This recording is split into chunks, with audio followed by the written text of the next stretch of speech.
Welcome to the CHYE in partnership with COL Live K-Factor podcast with your host, Rabbi Yehoshua Wordy, director of CHYE. Each week we bring you interviews with amazing Jewish entrepreneurs sharing their challenges and successes. Their stories will inspire you to make the Keli to take your business aspirations to the next level. Welcome back, everybody, to another edition of the K-Factor podcast. This week I'm very excited to be sitting with one of Crown Heights' young entrepreneurs, somebody who participated in last year's CHY elevator pitch competition, and he's in the process of building a very interesting business, which is built off of an app, which is something we haven't yet interviewed anyone yet with, an app-based business. And this is Shmuly Wolff of JMenu. Welcome, Shmuly, to the K-Factor podcast. Thank you, Rebel. It's a pleasure to be here. It's a pleasure to host you. So, for our listening audience, this is going to be a unique journey. It's something new for them, discussing an app-based business. And, you're a fresh, younger man at the early stages of your business. So, the goal is to, first of all, share a little bit of your journey and how does a yeshiva bacher end up with a app business? And then you'll share with us some of the challenges and the successes. So let's jump right in. Okay. How did you end up with this idea? How did it come to you? And share that with us. It's not a secret that it can be very frustrating to order from restaurants in Crown Heights. Not that Crown Heights is unique in that way, but anyone who's tried ordering from a restaurant in Crown Heights will experience that. You call, especially during lunchtime or breakfast time, and you're on hold for 3 minutes. They're rushing you. They can't hear you. There's like background noise by you and by them, and it's a hectic situation. So the idea to make an easy and convenient way of ordering only made sense for 2018. We're now already, right? The time has come. The time has come for this technological advancement to come into this area as well, and to make it. So it just frustrated you? You were sitting there and you're like, this is frustrating, I want to make a solution. You call and they put you on hold for 3 minutes. Like, who wants that? So this is exactly what happened to you. You were just sitting there ordering and you were frustrated and it just popped into your head, there's got to be an easier way? Yeah, well, there's obviously more to the story. My family did have a little bit of a connection to bringing the food market further into technology. My brother started Sauce and Cheese. Right. And the whole idea, the premise of Sauce and Cheese was easy online ordering. You don't have to call. You don't have to deal with anybody. Just click, click, click. Your order's in. You get your order, and that's it. Everything's easy like that. And it was, the frustration that came from the other restaurants that weren't like that were like, why can't we just apply this everywhere? Right. And that's how the idea came about. I worked on the business with my brother. All right, 1 second. So let's back up for a second. So before JMenu, was there anything else that you were involved in, or this was your very first venture? As a business, yeah. I after 770, I worked in Americas for about a year and a half in the Sea Kids department, and straight from that into this. What was your role there in the Sea Kids? I was project manager. Okay, so you had the technical management skills. I guess so. I guess you can say that. Right. Yeah. So bottom line is, so you have this pain point. You see that it's frustrating to order food locally, and you think of this idea. So take us on a journey. How does if someone decides that there's this idea, that could be a good app, how do you take an idea and turn it into a app? That's a great question. Literally the first thing I did when we actually formalized the idea into words and okay, let's do this. The first thing I did was I Googled, to see if this idea already exists. Right. And of course I found Grubhub and Seamless and Delivery.com eventually. E24, there's a whole bunch of restaurants, a whole bunch of websites and apps and companies like this for the non-kosher world. Right. And I checked those out to see if there's still a need for something like this in the kosher world. Right. And the answer is absolutely yes.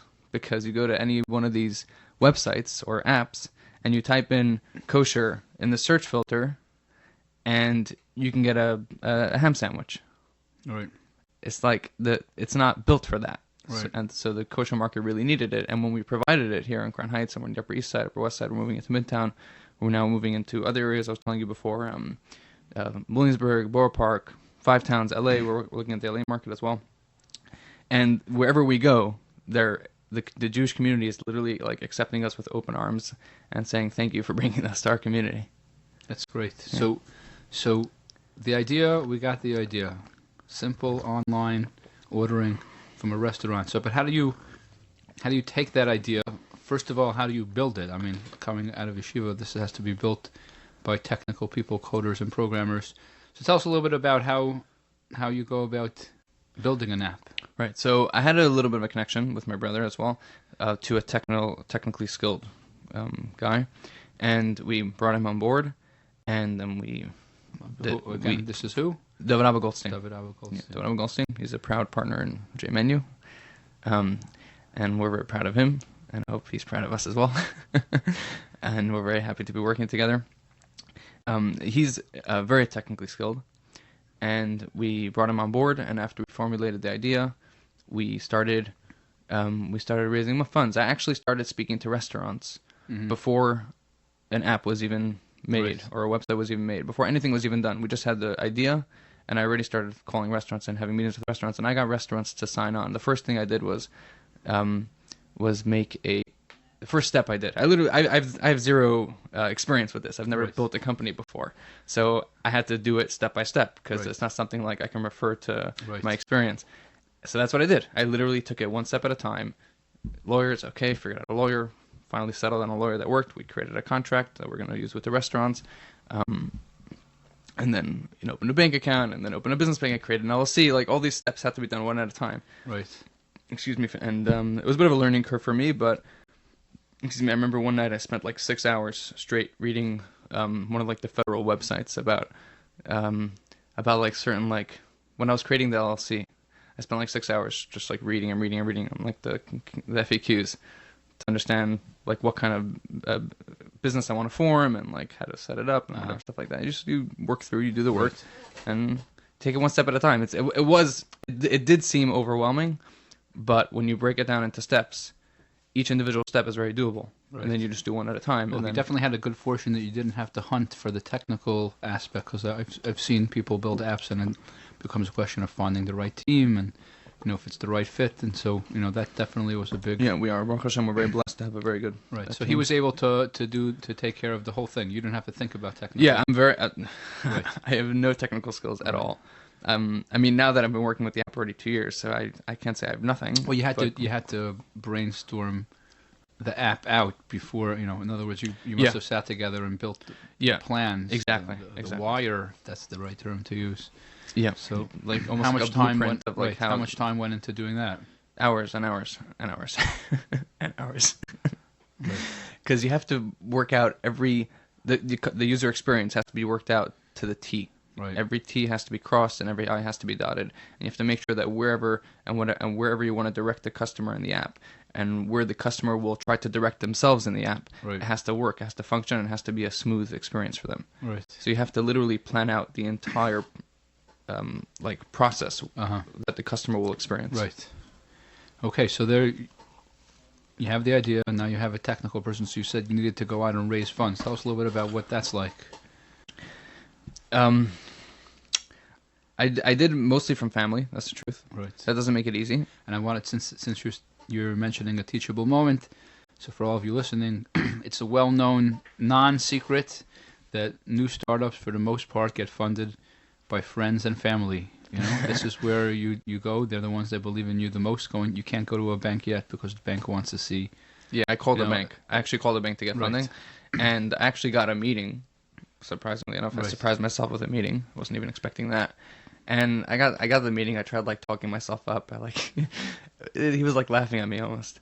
But that's it. That's the way it is, Right. In his mind, he's a bank. I am laughable. I have nothing. I haven't proven myself. I haven't shown a single sale yet. I haven't shown a single profitable dollar. Why should he invest in me? And many times it's also advantageous, because going to an investor, especially at such an early stage, even if they like your idea, because it's unproven, they'll request a much higher rate. If you go to friends and family, people that respect you and admire you, they'll do a much better deal.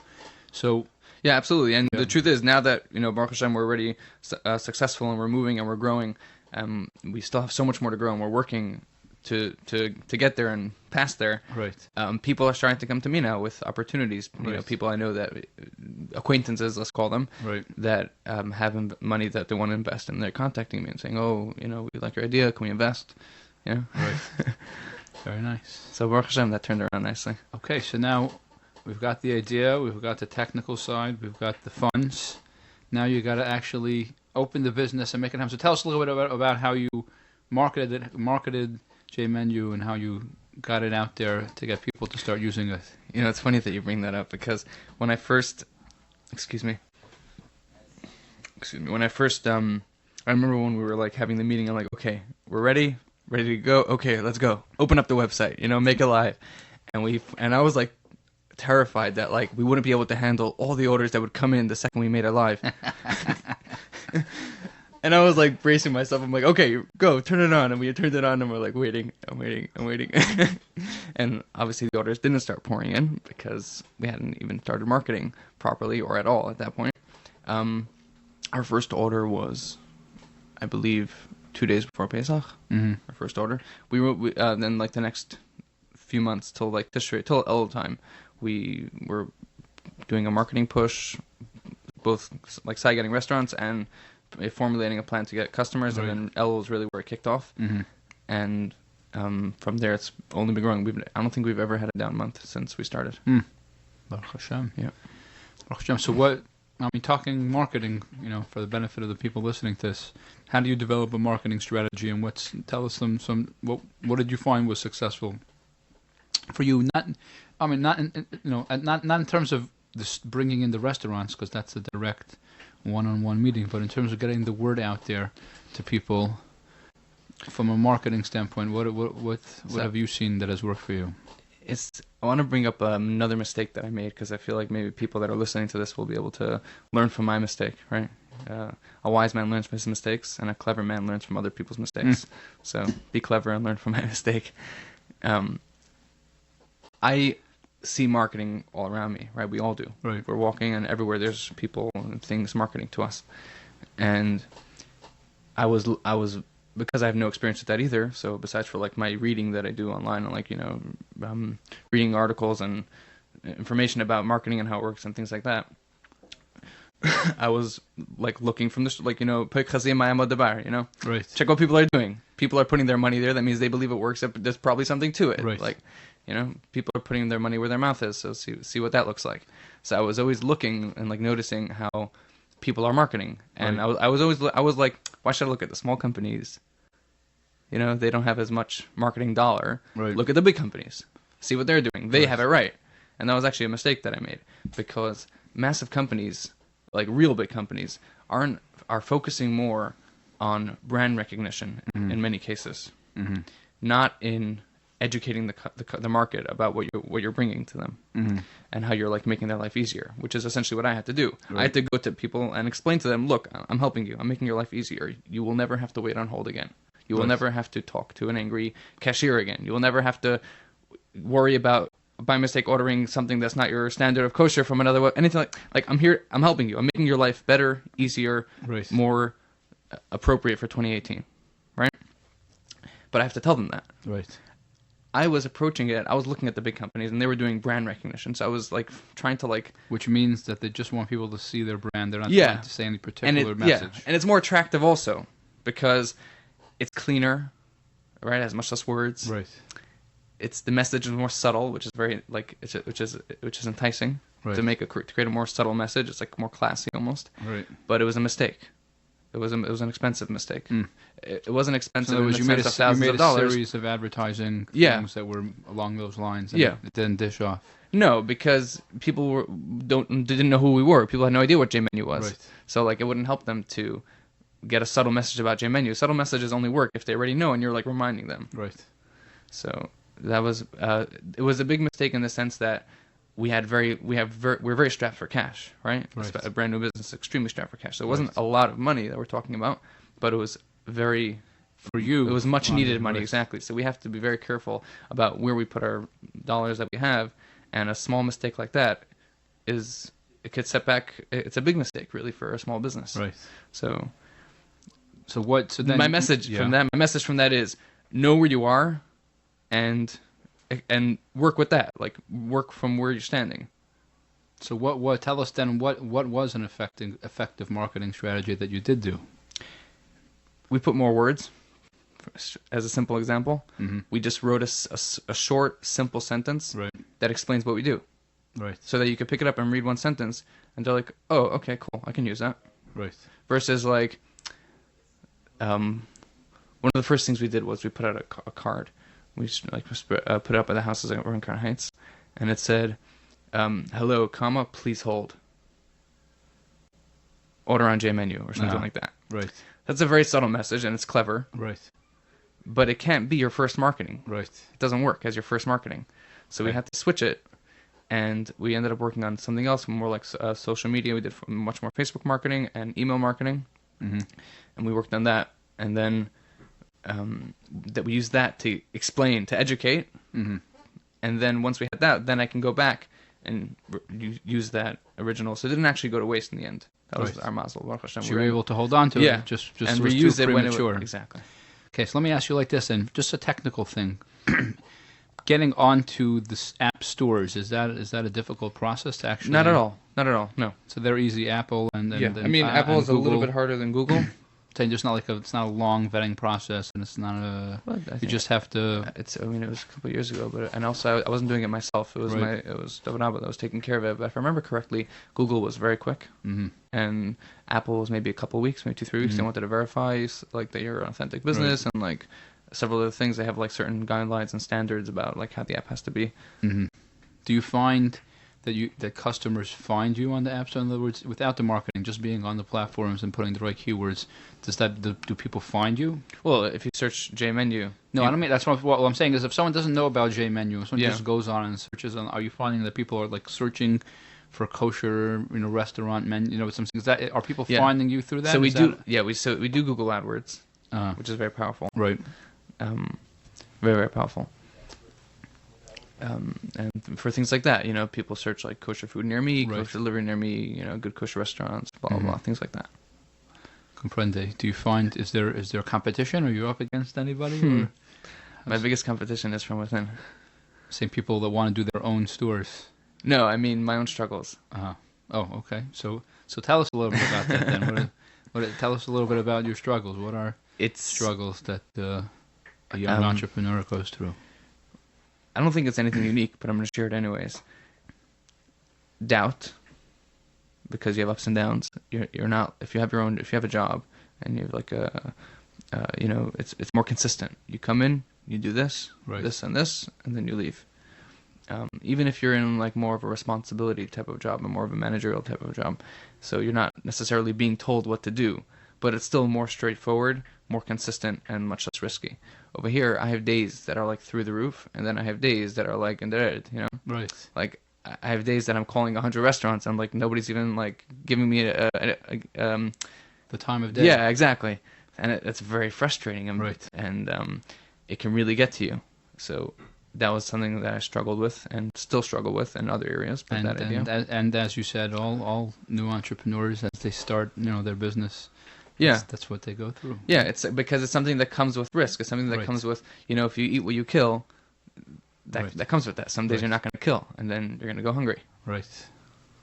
Yes, indeed. So now, since you shared with us that way, share with us though what was something that gave you the most sipok hanefesh, what a success that you felt most proud of so far to date. I'm very, very proud of the success that we've had till now with JMenu. And the way I used to get out of this mindset. You're speaking broad, but I'm asking if you could share an anecdote, the same way that like something particular. Was there a particular campaign that you did that you were very proud of? Was there a particular? I don't know. Is there some sort of? There's like one story I want to tell you. Yeah. A particular restaurant that I got to sign on. Mm-hmm. He was a very busy restaurant in Manhattan, and I called him up, and I said, "Hi, I started my pitch," and he's like, "Nah, not interested." Bye. Click. I'm telling you the story as it happened. Right. So I call him back. I'm like, hey, I think his name was David or I forget his name. Anyway, so I'm like, hey, what's up? Well, we got cut off. So he tells me. He says, very good, very good. So he calls, what you gotta do. You have to have that. You have to have that courage. Yeah. Wait, so it gets worse. So he says, no, I didn't cut you off. I hung up on you. Don't call me back. Click. So I'm sitting there. I was in my dining room. I was working for my dining room then.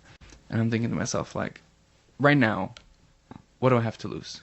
If I don't call him back, the answer is no. Right.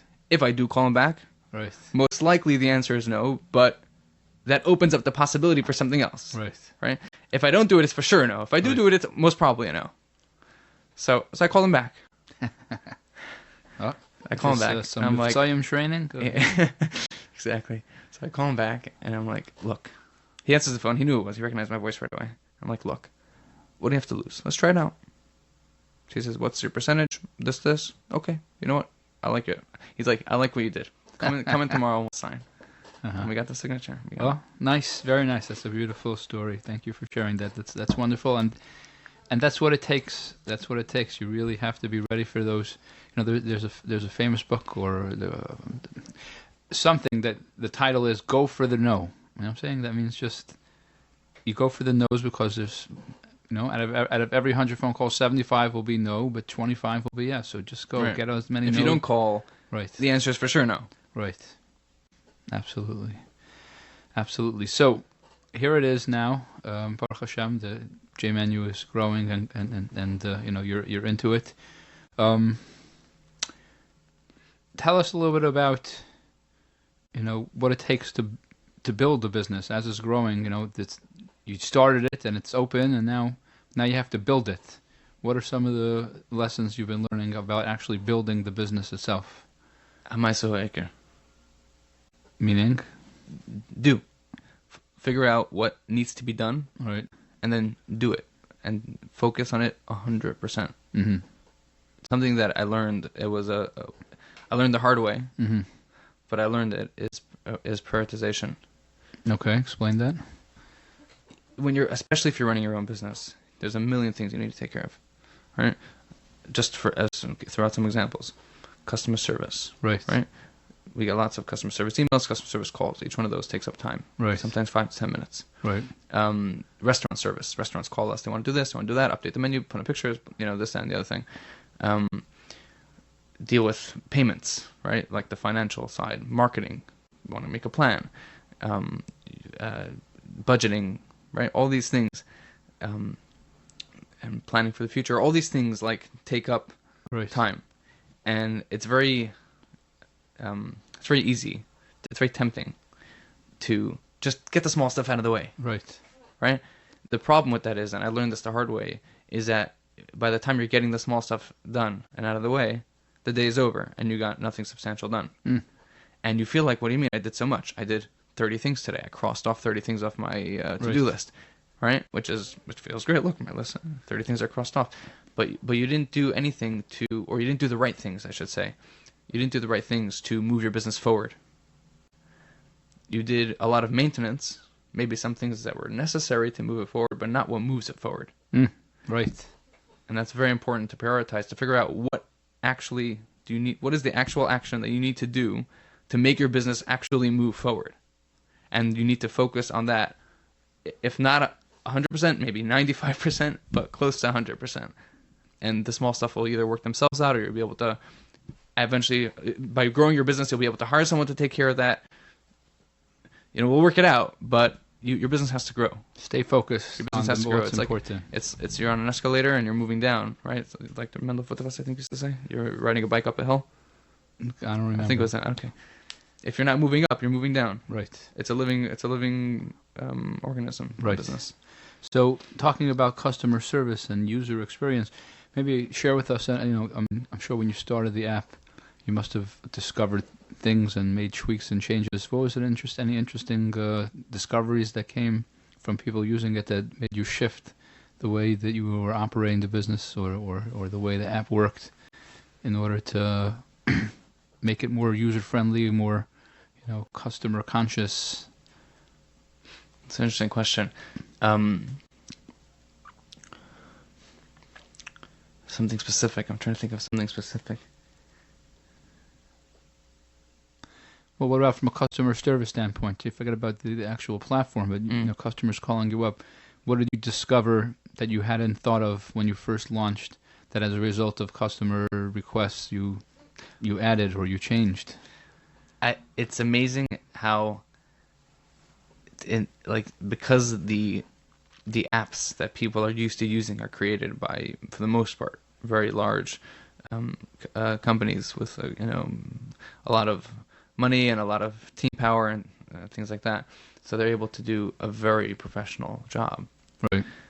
So people now have an expectation, which is a valid expectation, to have the most simple, smooth experience as possible. Right.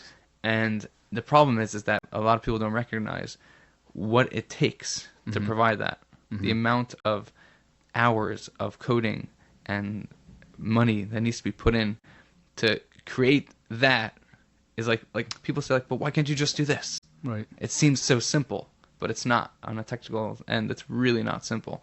And it's hours and hours and sometimes thousands of dollars just to make a little tweak, right? Because it affects the back end of the system and things. What's like an that. example of something that you have? Eliminating clicks is very difficult. Very, very difficult, but it's something that people keep on demanding from us. Make less clicks. Like Amazon has a one-click pay or one click, less and less. So with time, have you been able to update that? So we've eliminated. We recently, maybe a month or two ago, I think it was, we did an update on our app, and we did eliminate several. I personally still want to eliminate more, but it's very difficult from a technical end. So we're getting there, and hopefully we'll be able to grow and provide an even better service for the community. That's great. Yeah. So, any stories of Hashgacha Pratis or Kiddush Hashem that have come up as a result of you running JMenu that you're proud of, or you'd share with us? There is a story that comes to mind that I'm a bit proud of because it was a personal struggle. There's a restaurant owner that I was speaking to in Manhattan who owns, I think, 7 or 8 restaurants, and one of them is kosher. And we made up, we're going to meet in this place, one of his restaurants. I assumed it was a kosher one. And when I got there, I realized that it was the not kosher one. And I didn't want to walk in because it's not a sign. Right. Somebody sees it from me walking into a not kosher restaurant. Right. It's not a sign. So I didn't want to walk in. And I told him that. And he was very impressed. And he took his yarmulke out of his pocket, put it on his head. And because of that incident. And there was another woman from a different company that he was also meeting at the same time, who turns out was also Jewish, and she was also very impressed by the That's beautiful. courage. That's beautiful. So, do you have anyone that you look up to in the business community I guess that's your mentor, gives you guidance? Do you mean in the firm community or in the business world? So both, let's just say. Okay. Yeah. On a broader scale and on a more personal scale. On a broader scale, I look up to Sam Walton a lot. Which what company is that? That's Walmart. Founder of Walmart. Okay. And Elon Musk. Okay. And I was thinking about it last night. And you look up to them, you admire their them. companies or their books that you read about them? Well, I read Sam Walton's book. He wrote his own book. Sort of, yeah. Right. He wrote it with someone else. I admire them because I realized recently that it's for the same reason, that they're both doers. That the doing is the bottom line. Million good ideas, but they actually got it done, and they got it done relentlessly. They relentlessly executed it, and that's what impresses me so much, because I'm seeing with my own business the more and more that that is what is necessary, and that's what counts. In the Jewish community, there's a friend I have. He's a bit older than me, but I consider him a friend. We learned together also, and his name is Yossi Malinsky. I hope he doesn't mind if I say his name. Runs a company called Alt-Tab. Yes. Oh, he works with CHY? We've interacted, and we've discussed different tech ideas that we could do to help build a stronger tech community in Crown Heights and build more interest around tech. Yes. So he has Alt-Tab, like you said. Right. And he's been very helpful me in my personal business life, I should say, as a personal role model, not like someone in the books, but like someone that I can actually meet and talk to and interact with, and he gives me a lot of guidance. He's very helpful. That's nice. Everyone needs to have a mentor in business. It's very important when you're starting out. You got to have someone to turn to, and if you don't have that person, you could turn to us at CHY. We'll help you. This is why we're here. So, what do you do for fun when you're not working? You know, what's on your downtime aside from learning and davening? Is there a cause that you're deeply involved in, or is there a hobby that you have that is a way of channeling, letting out your steam, so to say? Not really. No, I like when I'm not working. When am I not working? I mean, I learn and I daven every day, but outside of that, when am I not working? Okay, so you're very focused. What about tips on work-life balance? How does somebody, especially now a newly married man, how does somebody who's so thrown into their business, what tips do you give them to what do you use to keep to juggle all these different things? I want to use a story to answer that. Okay.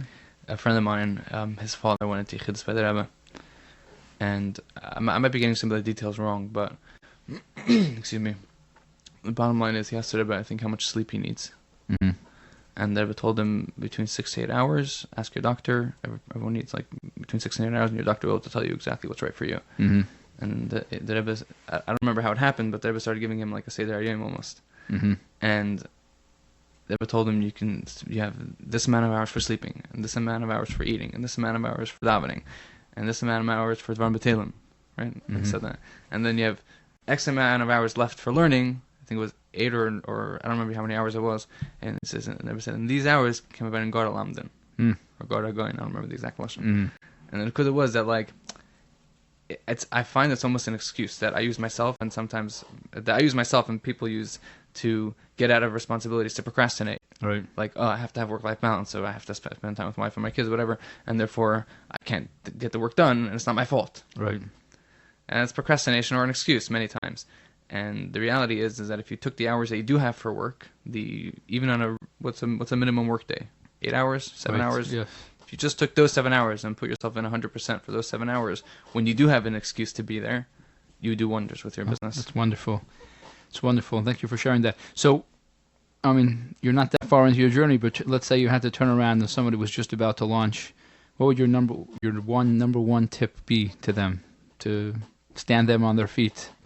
What's that wisdom you want to tell them? Prioritization, 100%. To prioritize what's important and make that your biggest focus, both in energy and in time.